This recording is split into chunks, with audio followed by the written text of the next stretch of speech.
ఆయన లేని జీవితం మనకు చీకటైపోయింది ఉషా.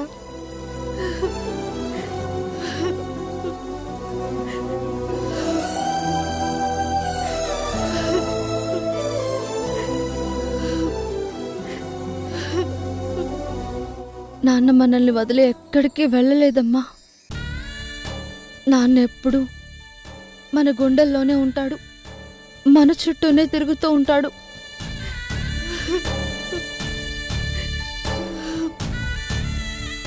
నువ్వు ఇలా ఏడుస్తూ కూర్చుంటే అది చూసి నేను తట్టుకోలేనమ్మా.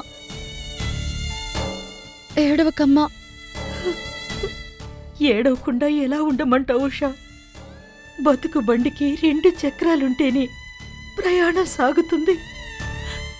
అలాంటిది ఒక చక్రం ఊడిపోయాక 2వ చక్రం ఎంత తిరిగినా అది ప్రయాణం కాదు, నరకం అవుతుంది. మీ బాధ మేము అర్థం చేసుకోగలం పిన్ని. కానీ ఇలా మీరు కుమిలిపోతే మీ ఆరోగ్యం ఏమైపోవాలి? ఆయన ఎప్పుడు మిమ్మల్ని నవ్వుతూ సంతోషంగా చూడాలనుకున్నారు. ఉష చెప్పినట్టు మీరిలా ఉంటే ఆయన ఆత్మకి శాంతి కలగదు. ఆయన బతికున్నంతకాలం రాధా అని పిలిచే ఆ పిలుపులోనే నాకు ఆనందం ఉండేది.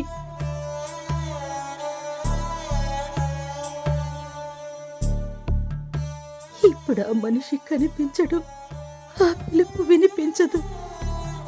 ఇంక నాలో సంతోషం ఎలా ఉంటుందమ్మా? కడుపున పుట్టిన కొడుకు బతుకు తెరువు కోసం పరాయి దేశం వెళ్ళి అక్కడే చిక్కుకున్నాడు. ఎప్పుడొస్తాడో కూడా తెలియదు. ఆయన ఎప్పుడు కొడుకు గురించి కన్నా కూతురు గురించే ఎక్కువ ఆలోచించేవారు. కూతురు సంతోషంగా బతికితే చాలు అని ప్రతి నిమిషం తపన పడ్డారు.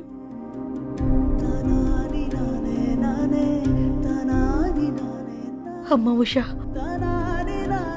మీ నాన్నని కడుపున పుట్టాలని కోరుకున్నారు. చివరి శ్వాస వదిలే ముందు కూడా ఆ మాటే మాట్లాడారు.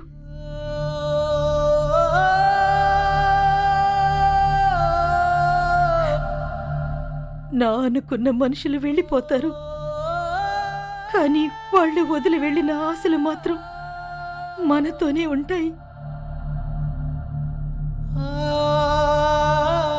అందుకే మీ నాన్న ఆత్మ శాంతించాలన్నా, ఆయన మళ్ళీ ఈ లోకంలోకి రావాలన్నా అది నీ చేతుల్లోనే ఉంది ఉషా.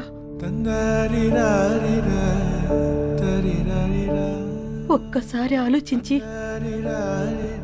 మీ నాన్న ఆఖరి కోరికను నిజం చేయి తల్లి. ఆయన మళ్ళీ పుట్టి నీ బిడ్డగా నీ ఒడిలోకి రావాలి. నా ప్రాణం పోయేలోపు అది నేను చూడాలమ్మా. కన్న కూతురు కడుపున పుట్టాలని తండ్రి కోరిక ఒకవైపు, దాన్నర్థం చేసుకున్నా అదెప్పటికీ తీరదని బాధపడుతున్న కూతురు వేదన మరొక వైపు. ఆ 2 ఆలోచనలను నువ్వే ఒక దారిలోకి తీసుకురావాలి దేవుడా.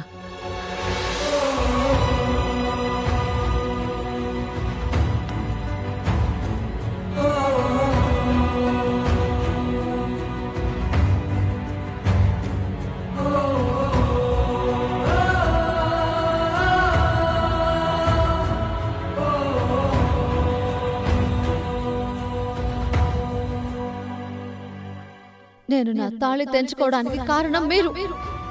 నా తల్లి తాళి తెగిపోవడానికి కూడా పరోక్షంగా కారణం మీరే అయ్యారు.